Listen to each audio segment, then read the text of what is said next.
Olá, mulheres! Estamos com mais um programa Papo de Mulher para vocês e hoje eu vou trazer a entrevistada personal e também árbitra de fisiculturismo Valderê Santos. Também aqui no Papo de Mulher você acompanha nossos quadros com nossas profissionais especializadas, doutora Patrícia Remezic no Harmonizando e Bruna Ribeiro no Dicas de Maquiagem. Tudo aqui agora no Papo de Mulher para vocês. Olá, mulheres! Eu sou Bruna Ribeiro, maquiadora profissional, e hoje a dica vai ser como fazer o seu esfumado inspiração para o carnaval.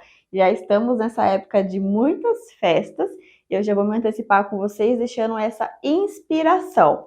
Bom, eu já fiz aqui a minha preparação de pálpebra, onde eu passei um pouquinho de corretivo para poder receber as sombras. E hoje a gente vai trabalhar com cores e muito brilho. Então, bora lá fazer esse esfumado. Como eu disse, primeiro eu vou começar com as sombras. Vou pegar um pincelzinho aqui de esfumar. Essa paletinha de sombras, olha que coisa mais linda. Quantas cores lindas e vibrantes nós temos aqui. E vou iniciar o esfumado primeiro e depois eu vou trazer todos os glitters, trazendo bastante brilho para a proposta dessa maquiagem. Eu vou começar com esse tom de um roxo aqui, um roxo com um pouquinho de rosa. Vou começar com ele, esfumando primeiro a lateral. Já ensinei a vocês aqui como iniciar o esfumado de vocês e vamos seguir a mesma regrinha. Vou pegar aqui um pouquinho desse tom, tiro o excesso e deposito aqui, ó, bem rente aos meus cílios, no finalzinho dos meus cílios. É sempre bom vocês optarem por paleta de sombras que pigmentem muito bem. Olha só como pigmenta essa sombra que eu estou aplicando aqui. Como ela já tá bem escura. E como eu já ensinei a vocês, primeiro eu deposito toda essa sombra. Vou pegar mais um pouquinho, tiro o excesso e venho dando batidinhas. Então, eu deposito primeiro essa sombra e depois eu começo o movimento circular para esfumar essa sombra. Eu vou começar aqui, movimento circular, nas bordinhas. Vou trazer essa sombra para o meu côncavo. E vou esfumando, vou esfumando. Olha só como já começa a abrir a cor dessa sombra. O quanto ela vai ficando maior, o quanto realmente ela vai fazendo esse movimento de esfumado. Então, como a gente quer um esfumado inspiração carnaval, que é um esfumado com bastante brilho, com cor, que apareça, é exatamente esse o mesmo movimento que eu tenho que fazer. Então, eu vou esfumar todas essas bordinhas, deixar essa cor bem forte. E aqui no meio, onde eu tô sem nada, eu vou varrer um pouquinho dessa sombra, só para realmente não ficar sem nada. E na hora que a gente vir com o glitter, fazer total diferença. Nas bordinhas, eu venho com a mão mais leve, para tirar qualquer marcação. E vou esfumando tudo aqui.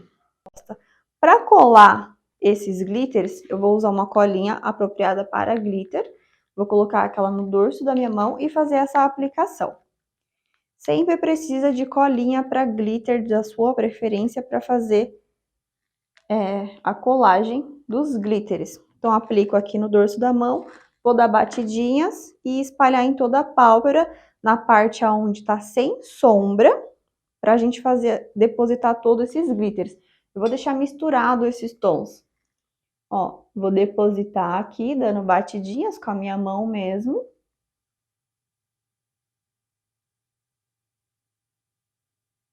E agora eu vou pegar o glitter e aplicar exatamente aonde eu depositei essa colinha, para ele já grudar. O movimento de dar batidinhas aqui com a cola é exatamente de você espalhando, para esse glitter ficar bem espalhado e esfumado. Então, eu vou pegar mais um pincelzinho. Vou começar com o glitter no tom azul. Dou batidinhas para tirar esse excesso e vou começar a depositar ele bem mais rente aqui ao finalzinho dos meus olhos. Olha a cor desse azul, minha gente. Que coisa mais linda. Vamos deixar um degradê dessas sombras, desses glitters aqui. Tô aplicando bastante do azul. E agora eu vou pegar aqui esse comecinho e vir com um rosa mais clarinho. E vou depositar bem no comecinho. Caso vocês queiram indicação de glitters, manda pra gente aqui nos comentários, que eu vou fazer a indicação para vocês. E termino de aplicar bem no comecinho o rosa, para ficar esse degradê desses tons. Assim eu consigo transformar essa maquiagem em algo bem festivo e as cores não ficam separadas. Eles mantêm todos os degradês das cores, seguindo cada um. Vai ficar um olhão cheio de brilho. O restinho que tá aqui na pontinha, eu vou esfumar aqui rente à minha sobrancelha. E olha só, aquele roxão que a gente tava do primeiro esfumado, ele já perde aquela intensidade, porque agora a atenção ficou todinha na cor dos glitters. Maquiagem inspiração de carnaval, gente, é brilho. Se joguem no brilho, naqueles strass de colar, dá para vocês colocarem a criatividade de vocês aí, ó, para jogo, que é o momento de vocês conseguirem construir tudo isso. Agora eu vou finalizar com o outro olho e volto com eles pronto aqui para vocês. Pronto, já finalizei o meu outro olho com o mesmo esfumado, com as mesmas aplicações. E essa é a minha proposta para vocês de inspiração para carnaval. Bastante brilho nesse olho, bastante coisa mesmo para brilhar. Vou até fechar os olhos aqui para que vocês consigam estar olhando, né, visualizando melhor todos esses detalhes de como vocês vão construir. É super rápido e prático. Aproveitem da criatividade de vocês e sempre coloquem bastante brilho. Essa foi a dica da semana. Espero que vocês tenham gostado. Qualquer dúvida ou sugestão, meu Instagram está aqui embaixo. Aguardo vocês semana que vem. Estamos aqui com a Valdere Santos, árbitra. Eu gostaria de contar um pouquinho para vocês como que ela se tornou uma árbitra e já agradecer por ter aceito o nosso convite hoje. Obrigada. Eu agradeço também a oportunidade de estar aqui hoje e poder falar um pouquinho mais sobre o meu trabalho. Conta pra gente, quando você começou a arbitragem? A arbitragem veio na minha vida de uns 3 a 4 anos, mais ou menos, e já era uma vontade que eu tinha muito intensa quando eu iniciei a minha carreira, e eu fui, né, galgando os caminhos, buscando mais conhecimento para poder realmente ser uma boa árbitra. Olha, eu gosto de coisas diferentes. Quando a gente conversou antes da entrevista e você falou que além de personal, ela também é árbitra, eu falei, nossa, eu quero falar sobre isso. Conta pra gente, como que funciona, como que você sentiu essa questão da arbitragem na prática? Porque geralmente é um espaço mais masculino, porém, ultimamente as mulheres têm ocupado perfeitamente essa posição. Então, para que eu pudesse me sentir competente o suficiente, né, em primeiro lugar, tive que estudar profundamente o fisiculturismo. E o fisiculturismo, ele tem categorias. Cada categoria é uma exigência, né? Então, você tem que prestar muita atenção aos detalhes. E eu tenho bastante facilidade em me ater aos detalhes físicos, especificamente. Cada fibra, né, muscular, exato. De normalmente nós estamos sempre analisando densidade, volume. Então, é de uma responsabilidade, tem que ter um amor, um carinho enorme pela profissão e realmente doação naquele momento de compreender que nós estamos lidando com um sonho. Né? O atleta, ele se prepara. E é um ser humano, né? E é um ser humano e ele dá o seu melhor. E são detalhes que fazem a diferença, muitas vezes, entre colocações de primeiro lugar, segundo lugar.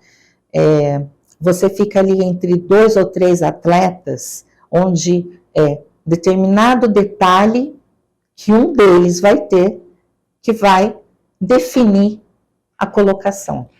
Mais ou menos, acho que o mundo parou, né, nessa última, no Mister Olímpia que teve agora, se eu não me engano, foi o Sibum e o Rafael. Ramondino. Ramon, isso mesmo. Gente, um brasileiro acho que nunca tinha chegado tão perto, né, de um nível, de um grau de perfeição muscular como o Ramon chegou. Tanto que agora ele faz parte, né, da equipe do outro competidor, parece que já mudou para fora, enfim, mudou toda a vida dele. E assim, a gente olhando, parece bonito, parece tão normal, né, porque já tá lá pronto, mas como você disse, é um ser humano, é um sonho e é uma vida, né, dedicada. Na verdade, assim, o Ramon ele teve a proposta de estar fazendo essa mudança, ele meio que quase que aceitou, porém, a empresa, né, que é responsável por ele, conseguiu resgatá-lo para o Brasil e fazer uma parceria com a empresa que o Ciban está trazendo, né, uma marca determinada, que eles vão, então, trabalhar meio que em conjunto. Agora, recentemente, ele estava aqui no Brasil, então, assim, quem acompanha as mídias, vê, né, que eles estavam juntos, é uma relação boa e conseguiu não ser quebrada, né, com as pessoas que promoveram, de certa forma, a carreira do Ramon, que apesar de ele ter todos os atributos naturais, porque ele foi um atleta que começou de forma natural, nas piores condições, tem uma história de vida que ganhou o mundo, não só o Brasil, né, todo mundo que conhece a história de vida dele, sabe como ele merece o título e provavelmente, né, no próximo Mister Olímpia a gente espera que ele consiga chegar lá. E para quem está começando, porque hoje, como está muito em alta a história da academia, musculação, treino, shape, fisiculturismo em si, qual seria a dica para quem quer seguir carreira nisso? Em primeiro lugar, é necessário a pessoa ter muita determinação, né? O poder de escolha. Isso, quando nós escolhemos e determinamos determinada coisa em nossa vida, trabalha naquele sentido. Tudo é possível, acredite em si mesmo e faça a sua parte. Muscularmente, você vai fazer uma construção. Deve ser respeitado o quê? A individualidade biológica. Alguns vão se destacar, outros não. Por que isso acontece? Isso acontece devido à individualidade biológica, a genética, que favorece um pouco mais uns e um pouco menos os outros. Muitas vezes o que a gente percebe é assim, a pessoa fala assim, eu quero ser um atleta bodybuilding, porém, o corpo dele é um men's physique. Ele não vai se tornar um bodybuilding da noite para o dia. Ele vai ter que migrar de categorias menores, com peso menor, para as maiores ao longo dos anos. Isso não quer dizer que ele não vai chegar lá. Ele tem todo um caminho para trilhar, para chegar onde ele quer. E consegue. Eu conheço muitas histórias, muitos atletas que a gente vai presenciando e que chegam a atingir o objetivo, né? É não desistir, é acreditar em si mesmo, é saber também ouvir, né, o coach, a pessoa que está puxando a orelha, olha, fulano, não é por aí, é por ali. Porque às vezes, assim, muitos começam a querer ser autodidatas. Isso não é legal, né? A gente precisa de uma equipe, de um nutri, precisa de um fisioterapeuta, precisa de um treinador personal training. Então é um conjunto, é uma equipe que faz o atleta. Ele não se faz sozinho, raros são os que se fazem sozinhos. E muitos até começam sozinho por falta de condições financeiras e depois vai formando, né? Sim, é um custo alto. Envolve, né, muita coisa na área financeira. E aos poucos, né, as pessoas vão se interessando por aquele atleta, vai vendo que ele realmente é comprometido, esse comprometimento faz toda a diferença. O esforço vence o talento, né? A gente já viu isso milhares de vezes na vida. Exato. E eu acho muito engraçado também essa questão do julgamento em si. Essa hora da arbitragem. É pela pose para conseguir ver a definição? Como que funciona?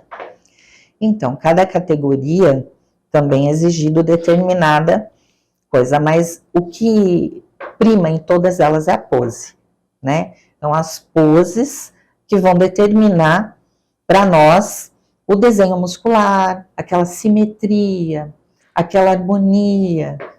No caso do feminino, né, aquela beleza feminina, apesar de toda aquela condição muscular, né, um glúteo bonito, formato de gota, que é o que às vezes a mulher chega lá, tá com o bumbum todo gordinho, ainda tem muita gordura, né, porque a mulher ela tem essa tendência, então a atleta trabalha, às vezes não consegue secar o suficiente. Então tem que ser tudo na medida certa, né? Mas é assim, fascinante. É extremamente rígido, né? Acho que é a condição limite que a pessoa consegue realmente. Exatamente. A finalização de um atleta, ela é assim extremamente rigorosa. Então ele passa ali por várias etapas, né? Fome, sede. Por várias etapas, várias condições, para chegar a apresentar o seu melhor físico. Então, por isso é necessário, eu tenho plena consciência desse olhar de amor, de carinho, né? Porque é uma conquista que, assim, para nós que estamos ali julgando um detalhe, é necessário realmente prestar muita atenção nesses detalhes, porque isso modifica a vida de uma pessoa, de um atleta. Sim. Dereza, eu gostaria de agradecer a sua participação e agora passa suas redes sociais para a gente acompanhar seu trabalho. No Instagram, Personal Indaiatuba, Valderes Santos, e tenho também mais um Instagram, Coach Valderes Santos. Obrigada, muito sucesso, e eu quero ver você aí julgando o pessoal de Indaiatuba, porque tem muito fisiculturista se formando aqui. Que assim seja, né? Estamos torcendo por todos eles. Agradeço a oportunidade. Muito obrigada. Com que idade eu devo começar a fazer os procedimentos de harmonização facial? Eu sou a doutora Patrícia Remezic, cirurgiã dentista biomédica, e nós vamos conversar hoje sobre quando começar os procedimentos de harmonização facial. O ideal é começar o procedimento de forma preventiva, então prevenir aquelas quedas da face que a gente já conversou aqui, aquelas 7 quedas da face que vão dando aquele ar de envelhecimento. Então nós vamos gerenciar o envelhecimento. Eu vou envelhecer melhor, então o ideal é que eu comece o quanto antes. O que seria esse quanto antes? A maioria dos procedimentos nós devemos fazer a partir da maioridade, então antes dos 18 anos, praticamente nenhum procedimento é realizado, a não ser um peeling, coisas menos invasivas, né, que nós fazemos em adolescentes, né, a partir de peles, de peelings, mas procedimentos injetáveis, via de regra, e cirurgias a partir dos 18 anos. Mas a gente tem um marco, uma idade ali em que a gente fala que é a ladeira abaixo, né? Então a gente sobe até os 25 anos, a partir dos 25 anos a gente começa a descer essa ladeira do colágeno. Então com 25 anos a nossa produção de colágeno começa a diminuir.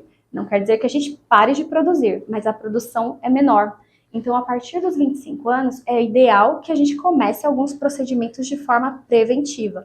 Porque senão a gente começa a sentir muita diferença nos 30, depois nos 40 anos. Então a gente começa a perceber essa diferença, né?